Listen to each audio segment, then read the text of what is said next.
Ал Батыс-2 ауданында мемлекеттік жекеменшік әріптестік негізінде 320 орындық балабақша және жекеменшік 600 оқушыға шақталған мектеп салынуда. Мердігер компания өз жұмысын бастап кеткен. 2016 жылдың қыркүйек айында пайдалануға берілетін ғимараттардың құрылысымен облыс басшысы Бердібек Сапарбаев танысты. Сондай-ақ облыс әкімі мамандандырылған халыққа қызмет көрсету орталығының ашылу салтанатына да қатысты. Жаңа үлгідегі мамандандырылған халыққа қызмет көрсету орталығының басты ерекшелігі уақыт үнемдеуінде. Мәселен, автокөліктерін тіркеуге және жүргізуші куәлігін алуға небәрі 2-ақ сағат уақыт кетеді. Ал медициналық анықтама үшін алысқа сабылмай-ақ орталық ішіндегі қызметті пайдалануға болады.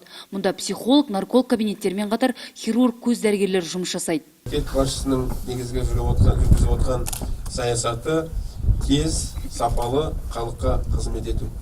Соңғы кездегі қабылданған бағдарламаларға сәйкес, әсіресе мынау 100 нақты қадам, соның барлығы осы халыққа жасалатын қызметті біріншіден бір жерден, екіншіден бұрынғыдай айлап, жылдап жүрмесін, тез уақытта қызмет жасап, тиісті құжаттарын, басқа да керекті қызметтерді жасау. Бүгінгі сіздерменен біздердің көп болып отқанымыз көліктердің құжаттарын дер кезінде жасап, көліктерді тіркеп, сол көлік жүргізушілерге сол көлікті айдайтын құжаттарды беру. Халыққа қызмет көрсету орталығының аумағында автодром, мотодром жұмыс жасайды. Онда А санатының жүргізушілері практикалық емтихан тапсырады.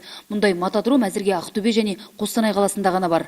Сондай-ақ көлікті техникалық байқаудан өткізуге арналған көлікжай және 7 автокөлік бар.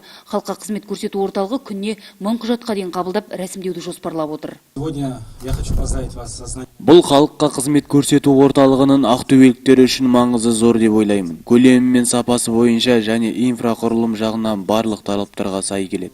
Халықтың қажеттілігін толық қанағаттандырады деген сенімдемін. Осымен еліміз бойынша 11-ші мамандандырылған орталық ашылып отыр. Сондай-ақ облыс әкімі Бердібек Сапарбаев Батыс-2 ауданда мемлекеттік жекеменшік серіктестік негізінде құрылысы басталған балабақшаны барып көрді және сол ауданда салынып жатқан Сымбат жекеменшік мектебінің жұмыс барысымен танысты. Самое главное, для этого маленького микрорайона он строит детский сад. Ең бастысы Батыс-2 секілді шағын аудан үшін кәсіпкерлер өз қаражатына балабақша салып отыр. Бұл мемлекеттік жекеменшік серіктестік негізінде атқарылған жұмыс. Бұл бағытта жұмыс жасап отырған компания басшысы Шамил Каспранов күні кеше жыл адамы атағына ие болды. Мұндай кәсіпкерлерге мемлекет тарапынан қолдау бар екенін жеткізгім келеді. Білім беру ұйымдары келесі жаңа оқу жылында пайдалануға беріледі деп жоспарланды. Рагүлен Шыбайқызы, Руслан Елтаев, Қазақстан, Ақтөбе.